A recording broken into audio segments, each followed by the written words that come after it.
বঙ্গে এক থালা ভাত নিয়ে আত্মপ্রকাশ নতুন রাজনৈতিক দলের। শুক্রবার কলকাতার বুকে একটি নতুন রাজনৈতিক দলের আত্মপ্রকাশ ঘটল। নাম তেজস জনকল্যাণ পার্টি। যাদবপুর সংলগ্ন বিজয়গড়ে সেন্ট্রাল রোডে দলীয় অফিস থেকে সাংবাদিক সম্মেলন করে এই নতুন দলের আত্মপ্রকাশের কথা জানান দলের সভানেত্রী রুবি গুপ্তা। তাদের প্রতীক চিহ্ন এক থালা ভাত। শুক্রবার সাংবাদিকদের মুখোমুখি হয়ে দলের সভানেত্রী জানান, তাদের লক্ষ্য প্রতিটি মানুষের মুখে অন্ন তুলে দেওয়া, রাজ্যের আর্থসামাজিক বৈষম্য দূরীকরণ, বেকারত্ব সমস্যা সমাধান এবং স্বাস্থ্য পরিকাঠামোর উন্নতি করাই দলের মূল লক্ষ্য। আমি রবি গুপ্ত, তেজস জনকল্যাণ পার্টি পশ্চিমবঙ্গ। নতুন রাজনৈতিক দল, পুরোপুরি ইলেকশন কমিশন অফ ইন্ডিয়া, জাতীয় নির্বাচন কমিশন দ্বারা নিবন্ধিত এবং বর্তমানে বাংলার বলা যেতে পারে একমাত্র 16 আনা বাঙালি আনা বিকল্প রাজনৈতিক দল। আমাদের সাধারণ মানুষ মনে করছে, আমরা মনে করছি, এবং তেজস আগামী দিনে ইলেকটোরাল পলিটিক্স, যেহেতু আমরা পুরোপুরিভাবে রেজিস্টার্ড, তাই জন্য নির্বাচনে ডেফিনেটলি আমরা অংশগ্রহণ করব। মানুষের পাশে দাঁড়ানো, পশ্চিমবাংলার মানুষের, পশ্চিমবাংলার সমাজ, পশ্চিমবাংলার অর্থনীতি, সামাজিক পরিস্থিতি, বৈষম্য, যাবতীয় যা আছে তার যেটাই জনবিরোধী তার বিরুদ্ধে কথা বলা, সোচ্চার হওয়া এবং মানুষের পাশে দাঁড়ানো, মানুষের সাথে দাঁড়ানো, মানুষকে পরিষেবা দেওয়া, এটাই তেজসের মূল লক্ষ্য। বিশেষ করে আর্থসামাজিক বৈষম্য দূরীকরণ এবং সেটাতে সামঞ্জস্য, সমতা আনা অন্যান্য রাজ্যের সাথে। এছাড়া তেজস ডেফিনেটলি আমি ব্যক্তিগতভাবে যেখানে যেখানে গেছি, সেটা উত্তরবঙ্গ হোক, মধ্যবঙ্গ হোক, দক্ষিণবঙ্গ হোক, সমস্ত জায়গায় মানুষের অভূতপূর্ব সাড়া পেয়েছি এবং আমরা মনে করছি মানুষের সাথে থেকে যে আমরা বুঝতে পারছি, আন্দাজ করছি, সেখান থেকে বোঝা যাচ্ছে যে এটা বাংলার ডেফিনেটলি একটি বিকল্প রাজনৈতিক দল। আগামী দিনে মানুষের সাথে, মানুষের পাশে, মানুষের হয়ে কথা বলবে, মানুষের আওয়াজ তুলে ধরবে। আচ্ছা, এখানে আমি আর একটা কথা বলিনি, এটা আমাদের সৌভাগ্য যে আমার আশেপাশে যারা বসে রয়েছেন এনারা বলে একটি সংগঠন আছে, আদিবাসী একতা মঞ্চ। এনারা নিজেরাই বলবেন না, আপনারা যখন প্রশ্ন করবেন ওনারা বলে দেবেন। আদিবাসী একতা মঞ্চ, তার রাজ্য সভাপতি এখানে রয়েছেন, বিভিন্ন জেলার সভাপতিরা রয়েছেন, সম্পাদক রয়েছেন, মহিলা সংগঠনের নেত্রী রয়েছেন এখানে রাজ্যে। তো এনারা তেজসের সাথে সম্মিলিত হয়েছেন এবং আগামী দিনে এনারা তেজসের সাথে কাজ করবেন। তেজসের ছত্রছায়ায় একত্রে এরা কাজ করবে সারা পশ্চিম বাংলায়, মানুষের সাথে, মানুষের পাশে, মানুষের আওয়াজ হয়ে, মানুষের কণ্ঠস্বর হয়ে মানুষের জন্য পরিষেবা দেবেন এবং কাজ করবেন। এবং আমি তেজসের রাজ্য সভাপতি এবং ফাউন্ডার চেয়ারম্যান হিসেবে অত্যন্ত সম্মানিত বোধ করছি যে ওনারা এখানে আমাদের সাথে সম্মিলিত হয়েছেন এবং একসাথে কাজ করা, মানে প্রান্তিক মানুষদের সাথে তাদেরকে পাশে পাওয়া এটা একটা সৌভাগ্যের ব্যাপার। সুতরাং তাদের যখন আমরা আমাদের জার্নি প্রথমেই পেয়ে গেছি, আমি এটাকে অত্যন্ত সৌভাগ্য মনে করছি এবং সম্মানিত বোধ করছি। আমি অর্থাৎ আদিবাসী একতা মঞ্চ থেকে বলছি, আদিবাসী একতা মঞ্চের রাজ্য সভাপতি সুশান্ত মুখার্জি। আমার বক্তব্য হচ্ছে, আমাদের আদিবাসী সমাজকে এখনো পর্যন্ত একেবারে জলের তলায় ডুবিয়ে দিয়েছে সরকার। সেই জন্য আমরা চিন্তা ভাবনা করেছি যে এই তেজস জনকল্যাণ পার্টির সাথে সম্মিলিতভাবে থেকে আমাদের দাবি, আমাদের সমাজকে উন্নতির পথে নিয়ে যেতে পারবো।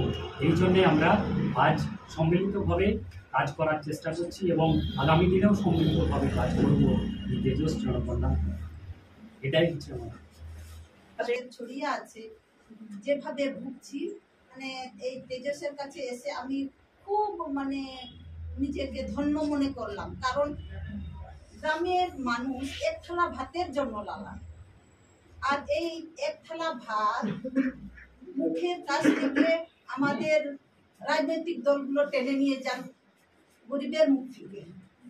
আমি এটাই বাঁচাতে চাই যে গ্রামে গঞ্জে গরিব মানুষ আদিবাসীদের মুখে যাতে এই এক থালা ভাত যাতে জুগিয়ে দিতে পারি, তাদের মুখের কাছে, তাদের হাতের কাছে দিতে পারি। তার জন্য আমি নিজেকে খুব ধন্য মনে করেছি যে তেজস পার্টির কাছে এসে আপনি আমাদেরকে খুব ভালোভাবে সহযোগিতা করেছে, আর ওটার জন্য ওনাকে শতকোটি ধন্যবাদ। আপনার নামটা? আমার নাম মঞ্জু হেমব্রম, আদিবাসী একতা মহিলা সংগঠনের। আমি উত্তর দিনাজপুর থেকে এসেছি। এই লড়াইটা কার বিরুদ্ধে, রাজ্য সরকার না কেন্দ্র সরকার, মানে দুই সরকার? রাজ্য সরকার, কেন্দ্র সরকার বা এমন সমস্ত প্রতিষ্ঠানের বিরুদ্ধে যারা জনবিরোধী কাজ করছে, মানুষের হিত সম্পর্কে চিন্তা করছে না। কি কি হচ্ছে সাম্প্রতিককালে আমাকে নিশ্চয়ই বলে দিতে হবে, আমরা সবাই জানি, দুগ্ধপোষ্য শিশুও জানি কি হচ্ছে না হচ্ছে। সুতরাং সেটা যার বিরুদ্ধে, যেই তার ইনচার্জে রয়েছে বা যেই তার সেটার কন্ট্রোলে রয়েছে, তিনি যদি বা তিনি বা তারা প্রশাসনের, তারা যদি জনবিরোধী কোনো কাজ করে, মানুষের বিরোধী কোনো কাজ করে, সমাজের বিরোধী কাজ করে, তাদের বিরুদ্ধেই সোচ্চার হবে। মানুষ যাকে মনে করবে তাকে গ্রহণ করবে।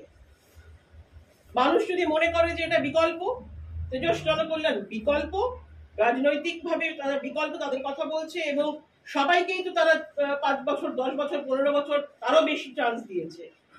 একবারের জন্য যদি তেজসকে ক্ষমতায় আনে, একবারের জন্য যদি তাদেরকে সুযোগ দেয়, আশীর্বাদ করে, তাহলে মানুষ দেখবে, মানুষ বুঝবে। মানুষ যদি বোঝে যে না, এদেরকে সুযোগ দেওয়া উচিত, এরা কাজ করবে, এরা যেটা বলছে সেটা গ্রহণযোগ্যতা আছে, তাহলে মানুষ দেবে। আমি এখানে ভোট ভাগাভাগির কোনো ব্যাপার দেখি না, এখানে ভোট ভাগাভাগির কোনো ব্যাপার নেই। মানুষ যাকে পছন্দ করবে মানুষ তাকে ভোট দেবে, এবং সেটা সবসময় হয়ে এসছে, আজও হবে, ভবিষ্যতেও হবে। আমি ক্যান্ডিডেট, তো অবভিয়াসলি আমাদের এখানে বিধানসভায় যতগুলো সিট আছে আমরা সবগুলোতেই লড়বো, এটা আমাদের লক্ষ্য। কারণ মানুষের কথা তো সব জায়গা থেকে, সব জেলা থেকেই বলতে হবে। আমি দক্ষিণবঙ্গ থেকে বলবো, উত্তরবঙ্গে বলবো না, উত্তরবঙ্গে বললে মধ্যবঙ্গে বলবো না। সুতরাং সব জেলাতেই আমাদের করতে হবে। কোন জেলার উপর বেশি ফোকাস দিচ্ছেন, আপনার প্রশ্ন ছিল, কোনো জেলার উপর বেশি ফোকাস বা কম ফোকাসের ব্যাপার নয়, it is a matter of equal focus. যেখানেই প্রয়োজন সেখানেই তেজসকে পাবে, যেখানেই প্রয়োজন সেখানেই তেজস যাবে। সুতরাং সেটা সম হবে সব জায়গায়, কোনো বেশি কমের ব্যাপার নয়। মানুষ পার্টির পরিকল্পনা দেখে, তাদের কথা বলার ধরন দেখে, তাদের মন মানসিকতা দেখে, তার উপরে বেস করে কতটা ভরসা করতে পারছে, বিশ্বাস করতে পারছে, রিলাই করতে পারছে, তার উপরে বেস করে মানুষ তাদের ভোট দেয়। আর একটা জিনিস আমি এখানে বলে রাখি এই প্রসঙ্গে, খুবই প্রাসঙ্গিক, সেটা হচ্ছে যে মানুষ ভোট দিলেও আর তাতেই যে নির্ধারিত হয় কে আসবে ক্ষমতায়, সেটা কিন্তু আমাদের পশ্চিমবাংলায় বিগত বেশ কিছু বছর হচ্ছে না। তার কারণ আমি মনে করি আসল খেলাটা হয় যেখানে গণনা হয়, গণনা কেন্দ্রে। আমি এই নিয়ে আওয়াজ ওঠাবো, আমি এই নিয়ে কমিশনের কাছে যাব, যাতে করে আমরা মনে করি তেজসে যদি অন্য রাজ্য থেকে গণনার সময় নিয়ে আসতে পারে মানুষ, তাহলে পরে অনেক বেশি স্বচ্ছতা থাকে সেখানে। কারণ এখানে যাদেরকে দিয়ে গণনা করা হয় তাদের মধ্যে অনেক সময় অনেককে ইনফ্লুয়েন্স করা যেতে পারে, এবং হয়তো করা হয়। সেজন্য আমাদের ধারণা যে গণনা কেন্দ্রে যা যা মানে যে সমস্ত প্রবলেম বা যে সমস্ত এধার ওধার গুলো হয় বা হওয়াতে পারা যেতে পারে, এরকম ধরনের প্রবাবিলিটিস, আমি বলছি পসিবিলিটিস এর প্রবাবিলিটিস, এগুলো কিন্তু ওই গণনা কেন্দ্রেই হয়, মানুষের ভোট কেন্দ্রে আজকাল হয় না অতটা। সুতরাং এই প্রসঙ্গে আমি ওই জন্যই আমি ভাবলাম একটা প্রাসঙ্গিক বলে রাখলাম, এবং এই নিয়ে আমি সোচ্চার হব, আমরা নির্বাচন কমিশনের কাছে যাব, এবং আমরা আমাদের আর্জি জানাবো যে যদি সেখানে বাংলার মানুষকে না দিয়ে যদি বাইরে থেকে আমরা আনাতে পারি গণনার জন্য, তাহলে আমার মনে হয় ভোটের রেজাল্ট অনেক পরিবর্তন হয়ে যাবে। আমরা কারোর সঙ্গে কম্পিটিশনে যাচ্ছি না, রাস্তায় বিরোধী দল নামলেই আমাকে নামতে হবে এমন কোনো কম্পিটিশনে আমরা যাচ্ছি না। তবে ডেফিনেটলি রাস্তায় নামতে হবে, কারণ বাংলার রাজনীতি তো ঘরে বসে হয় না, আমি এই অফিসে বসেও হবে না। আমরা আগামী দিনে নামবো, কেউ নামলেই আমরা নামবো, এটা এই ধরনের কম্পিটিটিভ পলিটিক্সে আমরা বিশ্বাস করি না। আমরা যেখানে মনে করবো যেটা ন্যায্য নামা উচিত, প্রতিরোধ গড়ে তোলা উচিত, প্রতিবাদ করা উচিত, ডেফিনেটলি সোচ্চার হবো। এখানে বিরোধী দলেরা থাকুক না থাকুক, কেউ থাকুক না থাকুক, তাতে আমাদের কিছু এসে যাবে, আমরা ডেফিনেটলি রাস্তায় পাবো, এখানেই দরকার। ম্যাডাম